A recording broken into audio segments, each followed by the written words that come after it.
secondary data. What I'm trying to say here is that all subjects, whichever you have gone through in these 2 years of MBA, or you will go through in these 2 years of MBA, is all interlinked.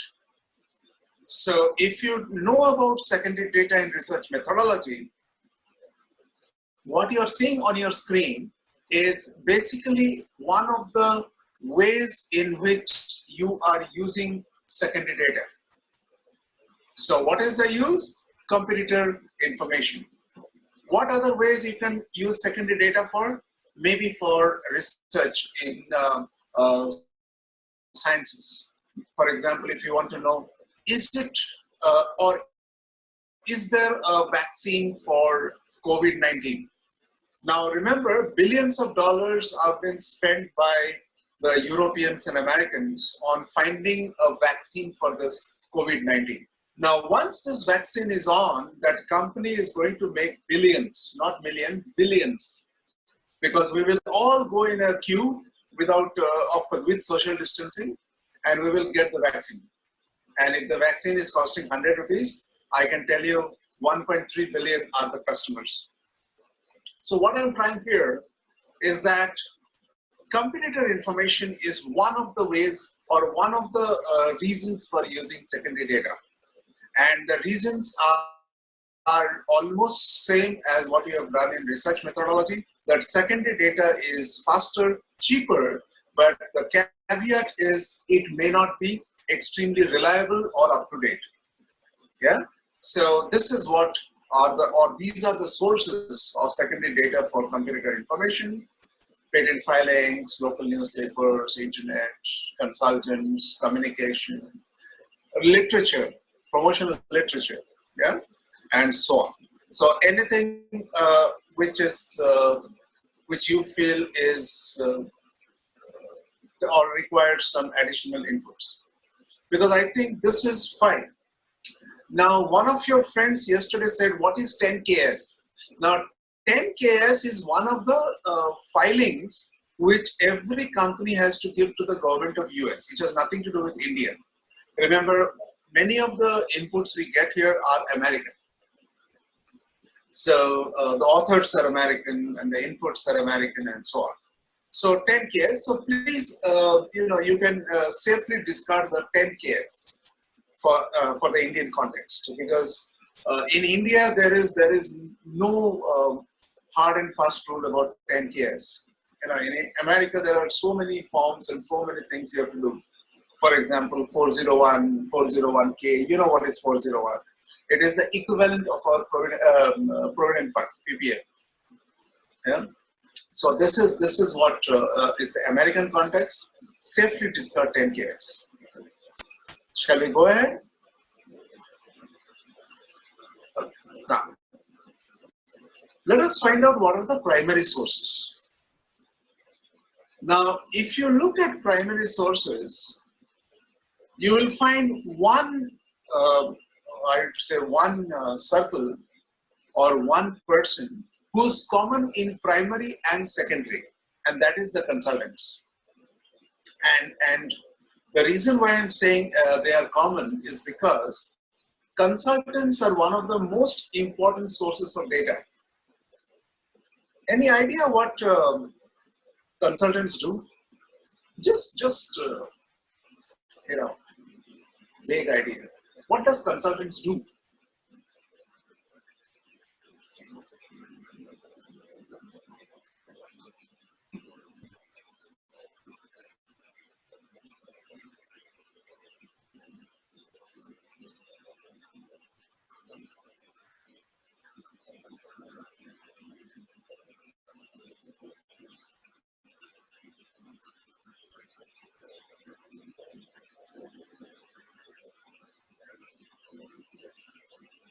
Yeah?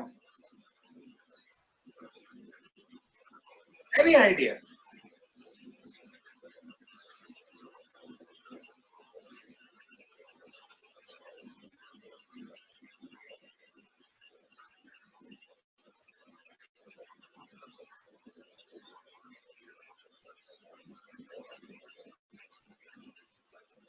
By the way, who's the host? It's me, sir. Okay. Are you recording? Yes, sir. Okay, good.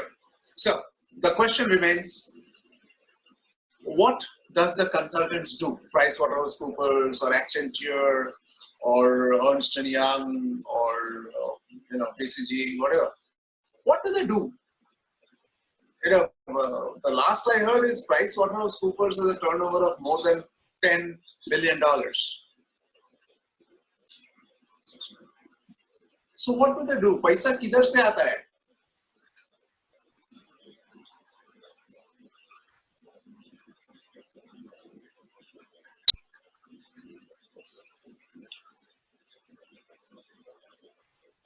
Offer advice. Okay. Okay. That's fine. And only advice, or is there something more to that? Correct. Offer a set of solutions. Now, if I tell you, I'm sure as MBA students, you have gone through 3 trimesters. I'm sure you have gone through at least say 15 to 20 case studies, right? And every case study ends by a set of solutions. Remember, as a student of MBA or even as a consultant, you cannot offer a solution. What you offer is a set of solutions. Are you getting it? You cannot offer a solution. What you have to give is a set of solutions. It is up to the company or up to your client who will choose one of them. So as a PwC or as a Ernst & Young, you are going to give a set of solutions. Okay? So remember this, you cannot suggest. Voice is breaking again, Dheeraj? Or are we okay? No, it's breaking, sir. It's breaking. What do I do? Should I come nearer to my nothing? Achha, thank you. You can try it, sir. Okay. Is it better now? Sir, one more time. Can you speak one more time? I said, is it better now? Hanji sir, it's better. Okay, done. So what I have done is I am about 4 inches from my desktop. Anything nearer and I don't know, I'll have to bang my head. Okay, now coming back to the solutions or shall we say, coming back to what PricewaterhouseCoopers or any consulting companies do is they give you a set of solutions. Or I can give an even better word, a set of options.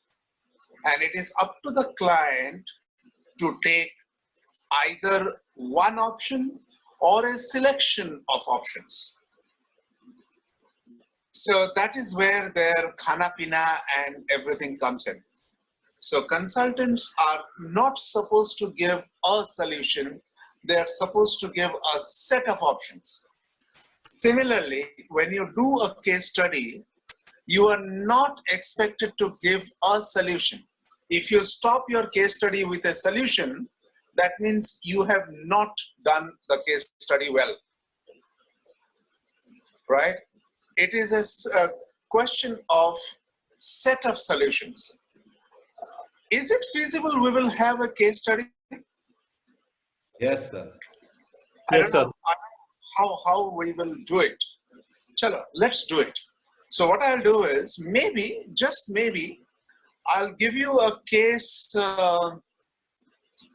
at the end of this lecture. And that case is valid for section 1 and section 2.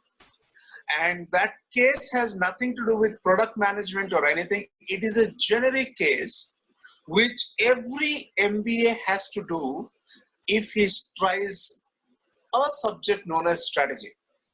So if you look at Harvard or if you look at Wharton, the first case in strategy is this case. And this case is exactly 1.5 pages long. And the time taken to discuss this case is approximately 4 hours. So we will not go into that much of detail. We will use about 80 minutes or 90 minutes and finish up the case, or at least finish off some part of the case. So just hang on, I will send it to Adnan by mail, and Adnan will share it with everybody, right? So that actually makes you feel like a consultant. As a consultant, as a person looking from outside in, you will have a lot of insights. If you are looking at inside out, you may not have that because you are part of the company. So primary data, one of the sources is a consultant, right? Others are all inside. If you look at Salesforce, suppliers, customers, employees, these are all part of the company. But consultant is not part of the company. He is an outsider looking in. So an outsider looking in might give you a lot more inputs than an insider looking in. So that is the source of primary data. Let's go to the next phase. These are also the sources of primary data. And one source which is very rare is help wanted advertisements. How does that become a source of competitor information? One, suppose if there is a ascent ad of your competitor that wanted managers, wanted frontline salespeople, wanted that. Now remember, every person recruited means it is a cost center for your competitor. So if your competitor is asking for people, that means it is growing. That means it has got cash to give salaries to so many people, which means you should be ready to fight for a long time because the competitor has got money. Remember last slide we said the banks? So the banks can also give you some data about what is the cash situation of your competitor. So this is important. Next is obviously reverse engineering is one of the primary data sources. For example, especially in military terms, if you are able to capture your competitors, let's say missile, what you do is reverse engineer and find out why that missile is so good. If you capture a competitor's drone, reverse engineer and find out what makes this drone so good. So reverse engineering can be a major data for the company about your competitors. And then other things also, trade shows and all those. You know, if you look at MBA admissions for private colleges, you know, one of the ways in which private colleges get students is from trade shows, that is from student shows, which basically are in different parts of the country. And Pune, fortunately, is a very, hot destination for MBA education. So if you go from Pune, the college name can be Ramchandra Institute of Management. Yeah, I don't know how many of you have heard of it, but it gets about 360 students every year. It is in Baudan. So even if you are from Ramchandra Institute, if your address is Pune, you get a lot of students who are interested. The point I'm trying to make here actually is that trade shows, you know, where you got, career fairs and student fairs, whatever. If you go to a career fair, let's say in Guwahati, in Assam. So if you go to Guwahati in Assam, remember, The students there who want to do an MBA like a city known as Bangalore. Pune is way low. If you go to Patna or Lucknow or Varanasi, the students there love Pune. Bangalore is secondary.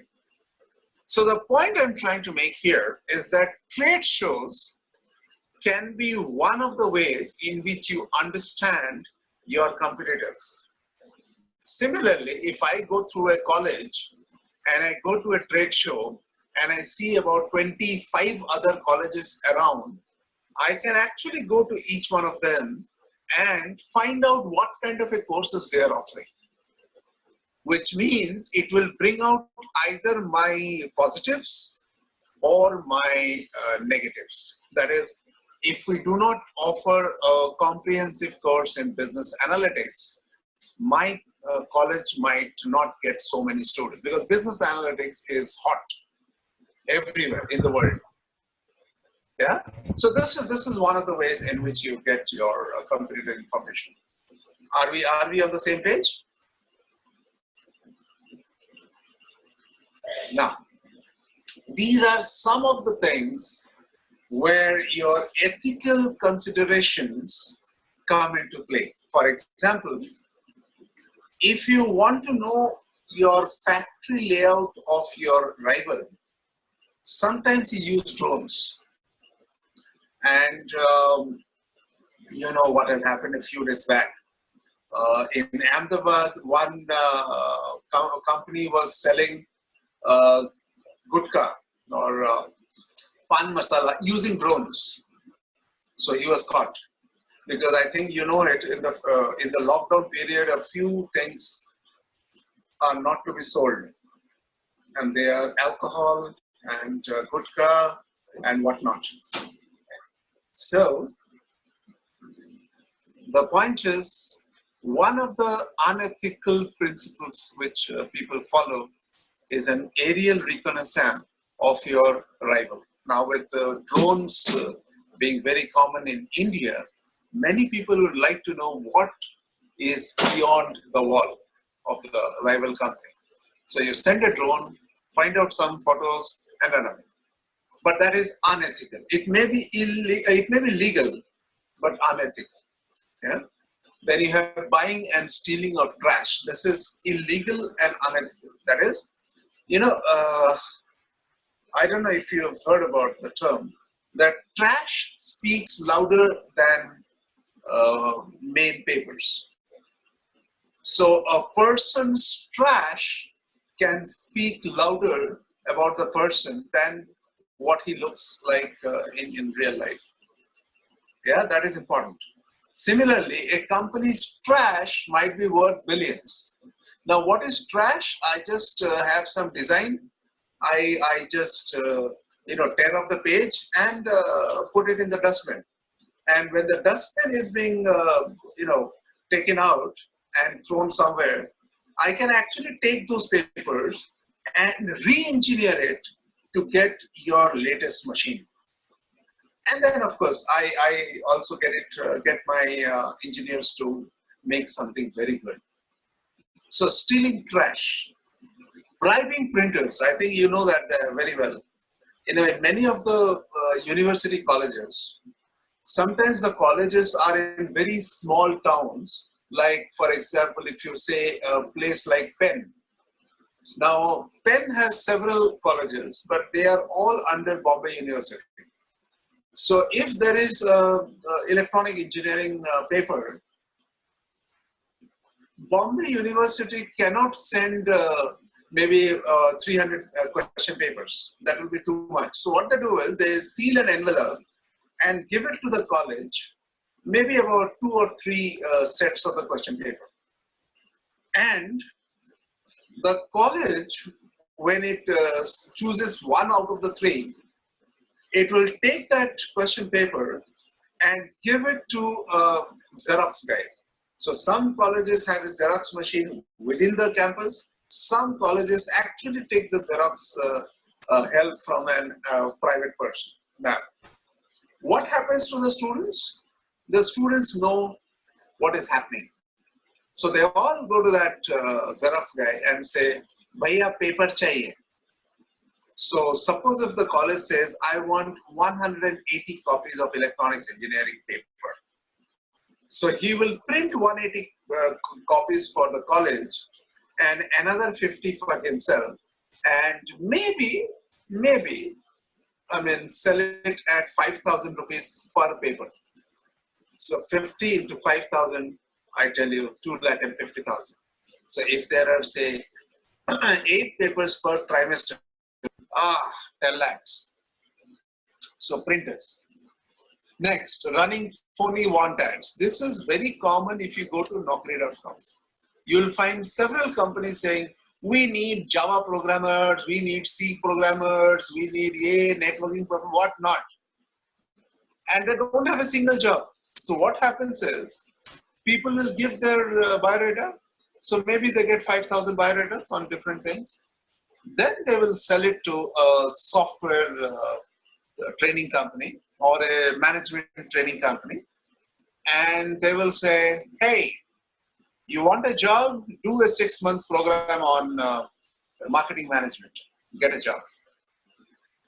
Now, what happens is these 5,000 names are very, very important because these are people who don't have a job or they want to, go for another job, whatever. And they would be very interested if you can offer them a 6 months package with a job. So this is why phony want ads can be an unethical consideration. And then snooping on airplanes is something like similar to aerial reconnaissance and so on. So let me not get into this. Let me get into, sorry. Okay, now these are the strategies you have to assess. And when I say assess, I mean, if you look at a value chain, let me go straight to the value chain. If you look at a value chain of a company, the value chain starts and ends with margin. So the better your value chain is, the more is your margin. What I'm trying to say is, if your firm's infrastructure is good, if your HR resources are good, if your development R&D is good, then the margins you get will be huge. Okay, now I just have one question for the host. Can you please take a screenshot and send it to me? I've already taken a screenshot, sir. Okay, can you send it by WhatsApp to me? Yeah, right away you want it? No, later. Because after 6 minutes, when we get another meeting on, I want to do another screenshot. So I want 2 screenshots of the 2 40-minute meetings. Yes, sir, I know that, sir. Okay, thank you. So coming back to the value chain. Now look at it for about a minute or two and tell me, I mean, I hope the class about 50% plus are engineers. Yes, sir. Yes, Probably sir. more, sir. Probably more. Okay, done. So if it is 50 to 60% or 70% engineers, my work becomes very easy. Why? Because engineers can tell me from the inbound logistics to the outbound logistics and the operations in between, where the money can be saved. For example, if you talk about inbound logistics, remember a couple of lectures back we talked about backward integration and forward integration. So your inbound logistics can be a very crude way of saying backward integration. So your inbound logistics to your company, which includes your raw materials, your resources, and so many other things, and your operations are going to create a new machine. And it goes to the outbound logistics, that is, put it in a truck, That truck takes it to your customer's place, then send a service engineer. They will install the product at your customer's place, give it dry run, and then hand it over to the person or to the customer. Now, in all these, the chances of failure is almost equal to the number of operations. So if you are inbound logistics, suppose if you are a company manufacturing a machine parts or a machine, and your inbound logistics means you will get your raw material from something from America, something from Hyderabad, something from Bangalore, something from Bengal. So these four are the places you are supposed to get your inbound logistics from or the raw materials from. And then your operation starts in Pune. Now, what happens if suddenly in West Bengal, a political party says, West Bengal Bandh? Yeah? And that is very common. So, hey, I mean, as a Bengali, I can tell you the most important word in the vocabulary is cholbe na. If any Bengali friends are on the other side of the thing, yeah, they will understand it and they will tell me, yes, sir. So, what happens if from America you have got your machines, you have got your spare parts from Bangalore, from Hyderabad, but from Bengal, whatever you're supposed to get, it is delayed by 1 week. So what happens to your operations? Whatever you do, it is delayed by 1 week. Whatever you do. And what about your outbound logistics? Again delayed by 1 week. So what happens to your customers? Are they willing to wait? Your customers might be somebody in maybe Delhi. Will the customers wait for 1 week because somebody in Bengal screwed up? No. The answer is no. Because see, you have n number of competitors. They will easily go to another competitor and say, "Bhaiya, jaldi chahiye," and you will say, "Oh, ye koi baat nahi, ye ab bhi le jao," and you're gone. Your entire orders are gone because some political party in West Bengal has said, "Cholbe na." So this entire logistics and operations have an error which can come from anywhere. I'm not even talking about the lockdown. This is a once in a lifetime thing. But getting a day off in Bengal is very common. So my point here is your margins. Now, if I go to the margins, this will reduce. Why? Because your inbound logistics had one problem. So that is exactly what I'm trying to say about the value chain. So this is a value chain and it all starts and ends with the margin. But any one of these value chain modules, if it has a problem, your margins get reduced. If the problem is serious, then the margins can actually become negative. Yeah? So value chain, remember value chain in product management is everything. So if I have to compare myself with my competitor, I have to compare with my value chain. Yeah, so I believe we have less than 1 minute. So let me not talk about it now. I will talk about the value chain when we come back with a new idea, right? With a huge margin, right? And that is how Pepsi took over Rajasthan. Now, is it illegal? No. Where is illegality? I have given you money for your Coke. I have given you money for your glass bottles. Now, if I roller it, is my problem, right? So this is how the value chain was disrupted. What So value why chain? doesn't it come under the unfair trade practices? Because where is unfair? I mean, what is unfair about it? Unfair that you're trying I to. have paid for the. Will it No, not I have violate paid for. some condition in the Competition Act 2002? I see. Anybody can buy Coke. Is there any condition that you cannot be a Pepsi employee and you cannot buy Coke? Is there any You can condition? do that, sir. You can do So that, if but a lot of I, companies they fight over very small stuff. Yeah, I'm so sorry. I said they can do that, but a lot of companies they fight over this. I remember one case that Martin all out said that their product they formalized 25% better now. It does this and does that. The other company filed the case against them in the court in Delhi, which is for companies in these kind of cases, and they said that there is no Okay. proof that they're 25% better. So No, that's companies it. do That's it. small That's a stuff. wrong They do advertisement. fight That's a for wrong advertisement. Here, there is no wrong advertisement.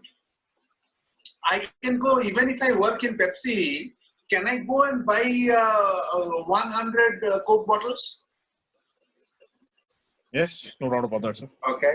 And I also pay for the bottles, saying that साहब ये कांच का bottle वापस नहीं दूंगा, ये 5 रुपए और रख लो. Can I do that? Yes, you can legally? do that. Yes. So when I come back home with the 100 bottles, I hire a roller at 1,000 rupees a day, and I tell him, "Bhai, please ensure that all the bottles are, destroyed." Can I do that legally? Yes.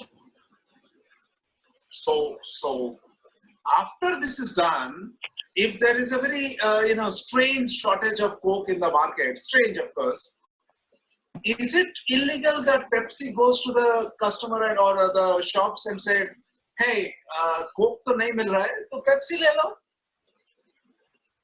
Very, sir. Is there You can anything go. illegal? No, sir, it's And not can they- illegal, but that's why they're saying it's unfair. Like,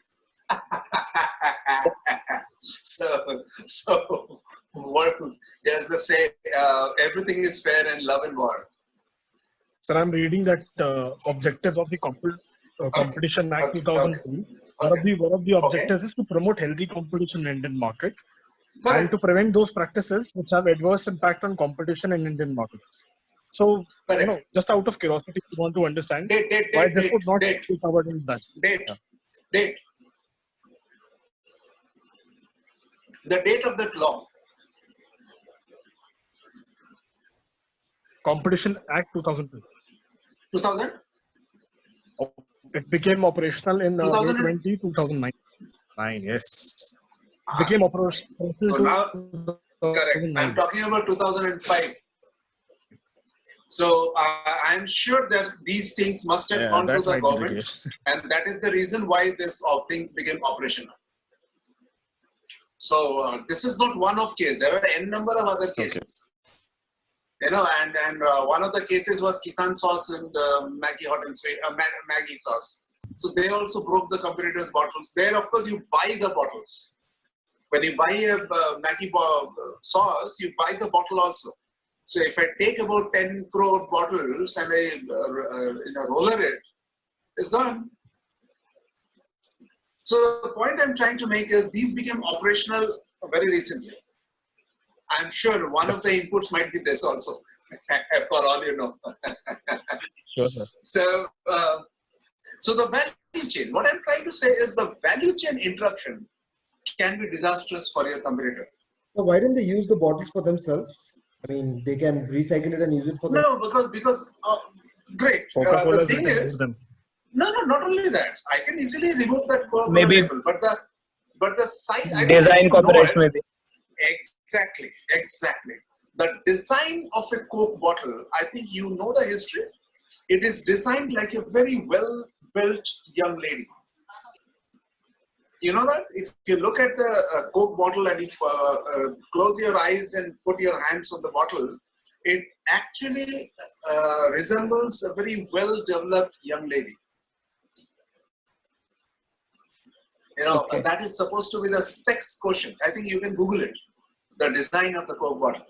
So the Fanta bottle actually. No, all the Coke. Go. I mean, you can go to Google and find out the design of the Coke bottle. They have given a lot of thought on the design of the Coke bottle. Previously, it used to come in some sort of a big jar, and then it went on to do whatever. And then some strategists said, design it like a sexy young lady. You can go through that. I'm not saying it's out of the thin air. The design of the Coke bottle. So, but can't they use that glass again? I mean, to Yeah. their own bottles? Once, No, because the design is already patented. no. Once they crush the glass, then they can use that glass, right? Uh-huh. Use that glass, or they just throw it away?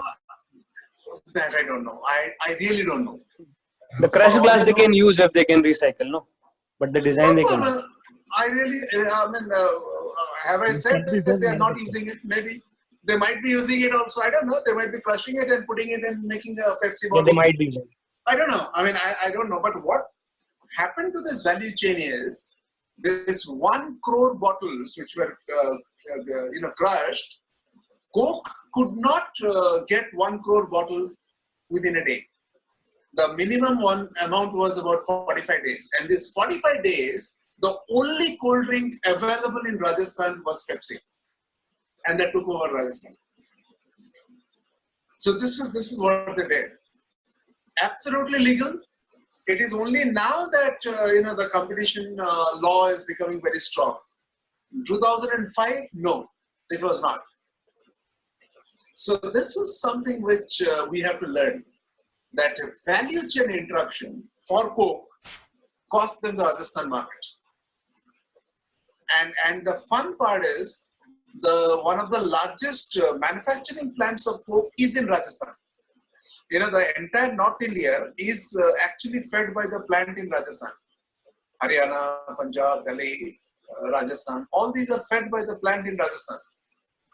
But because there was no bottles available, of course, the 2-liter bottle and 1-liter bottle were available. But in 2005 and all, the PET bottles were not so popular. So if you say, can the same thing be done in 2020? The answer is no.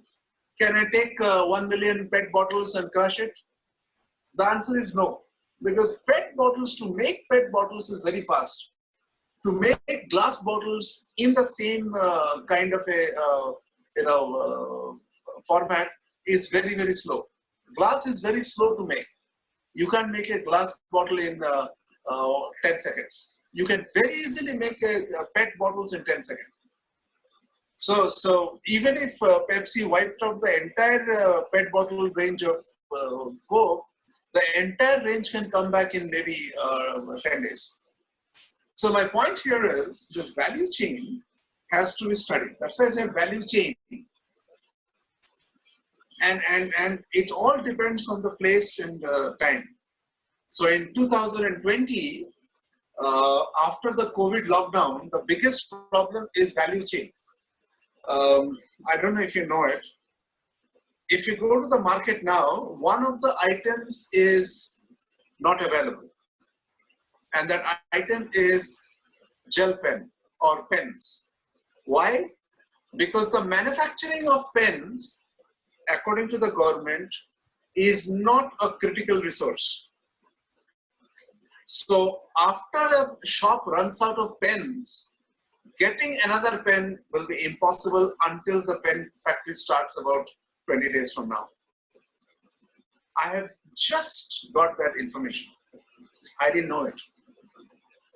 So pen. So what happens is, after this about say 50 days, about 40-day lockdown, when the country starts making again, the time by which India actually comes to, let's say, even if I say 70% manufacturing capability, it will not be less than 3 months. The reason is the entire value chain is disrupted.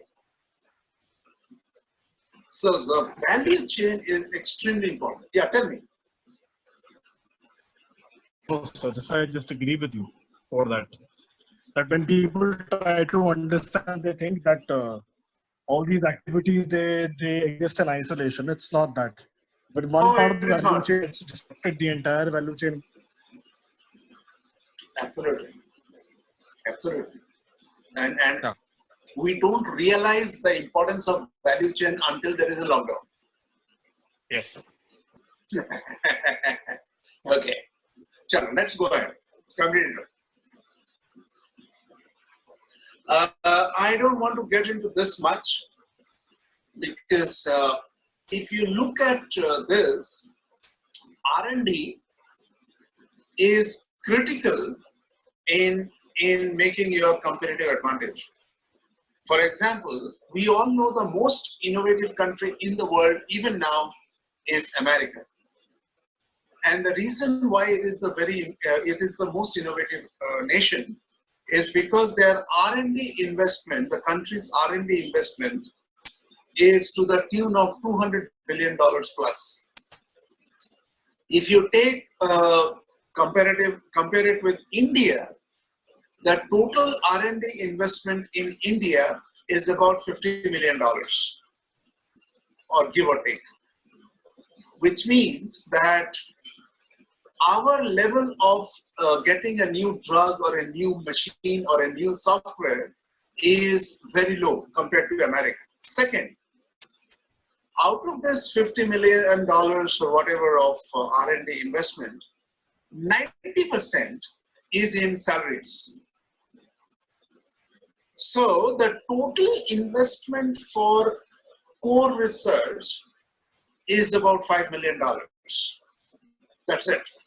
So what I'm trying to say here is that our R&D is not our strong points.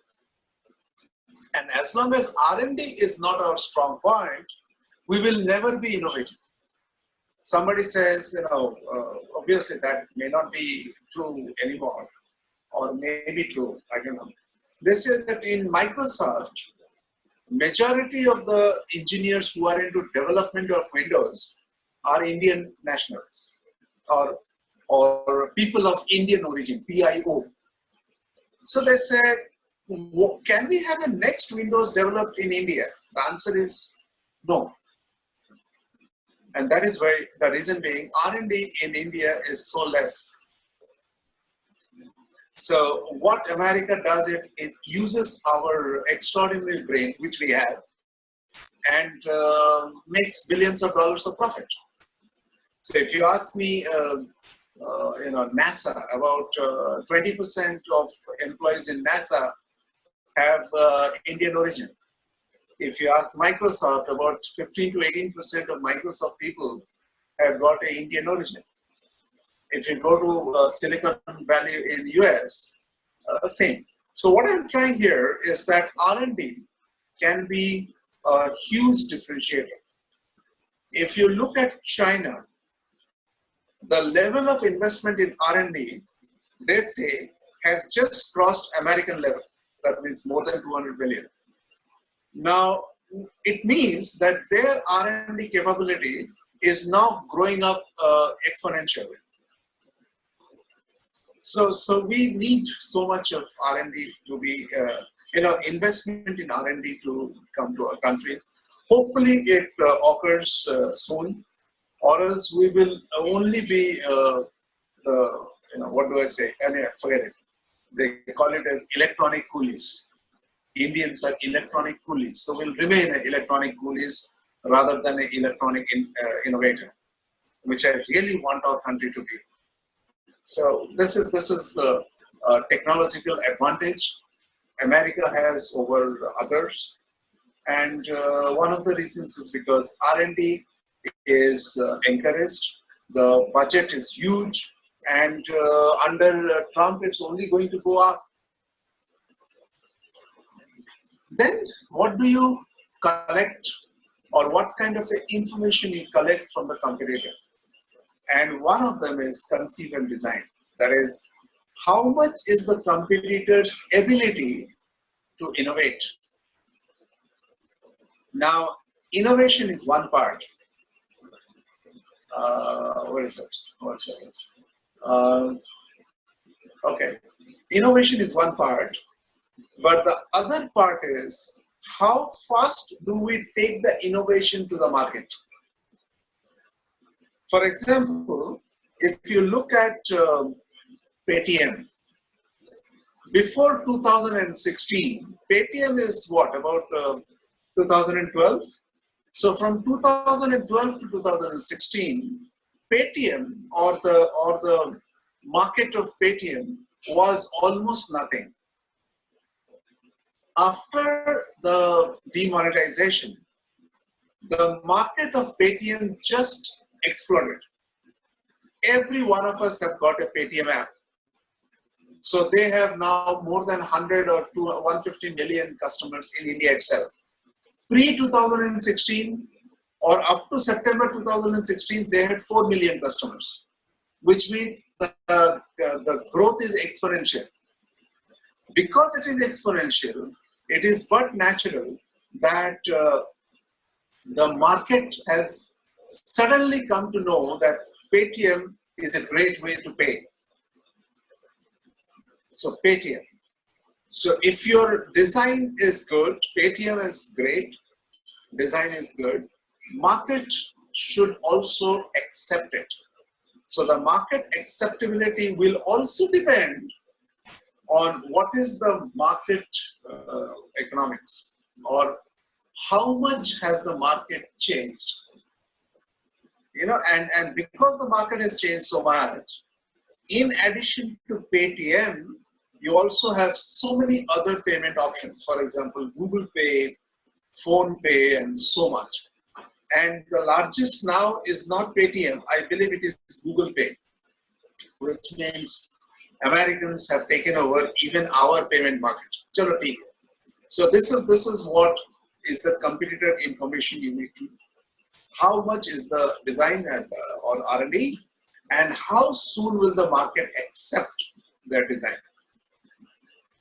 It is said that behind the success of Reliance, they have 3 things which they do better than everybody else. So what do they manage? 1, manage projects. You give them any project, even if it is a $10 billion project, they will manage it. Don't worry.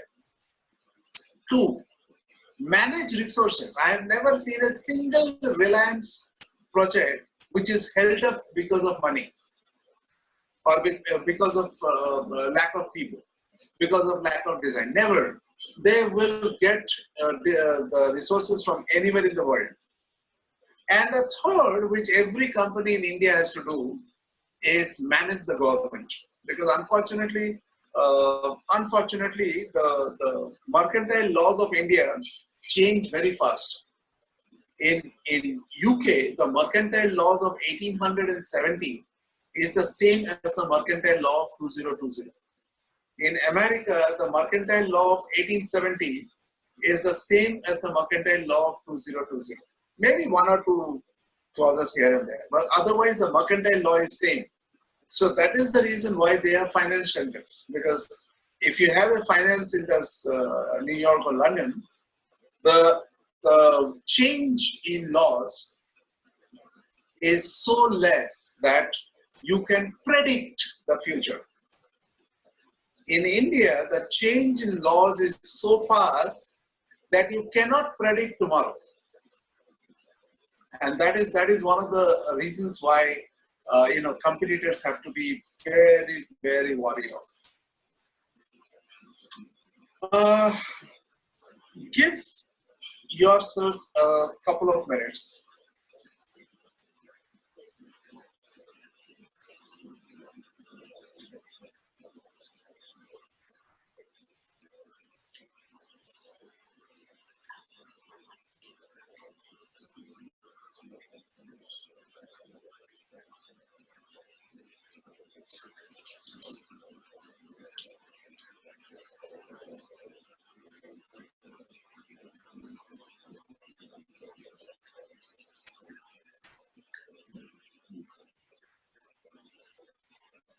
Okay, now, this is one case of reducing your price.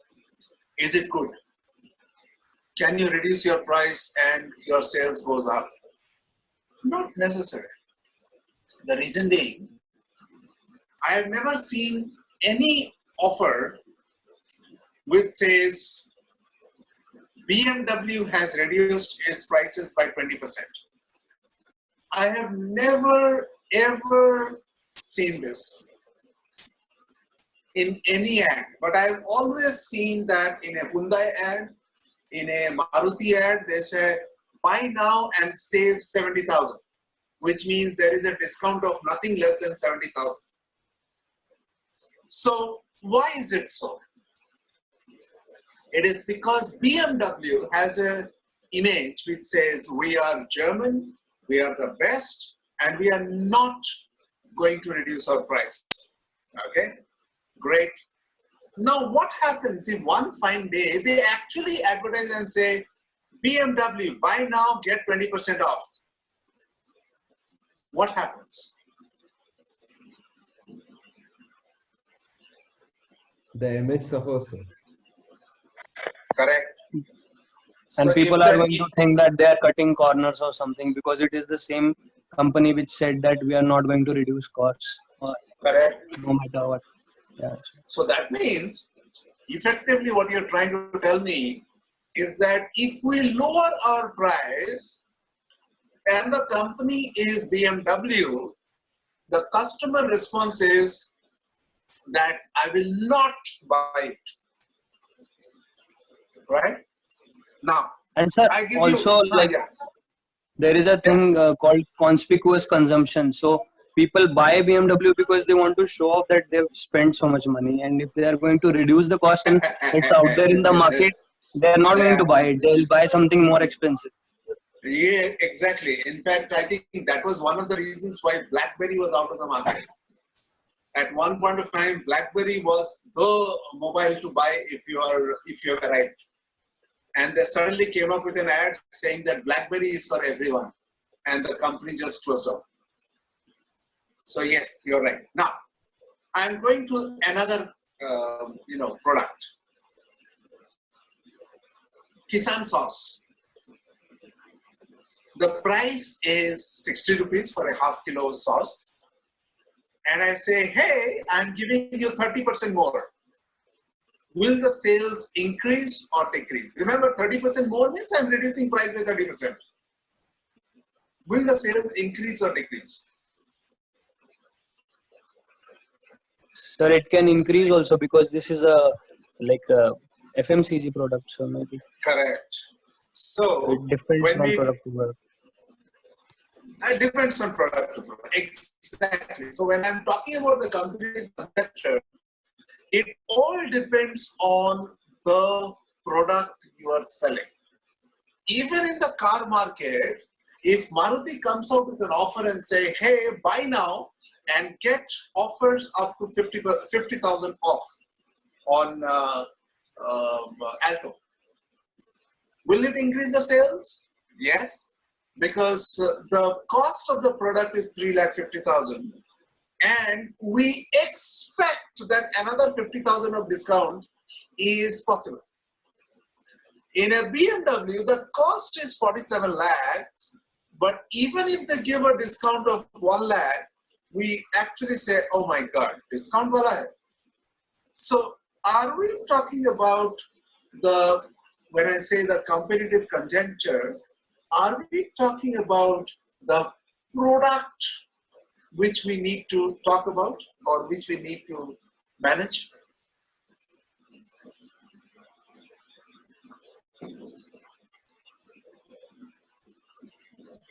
Or in simple terms, will discounts be dependent on the product? Yes, sir. Okay. So should we cut the price? The last question, is it completely dependent on the product?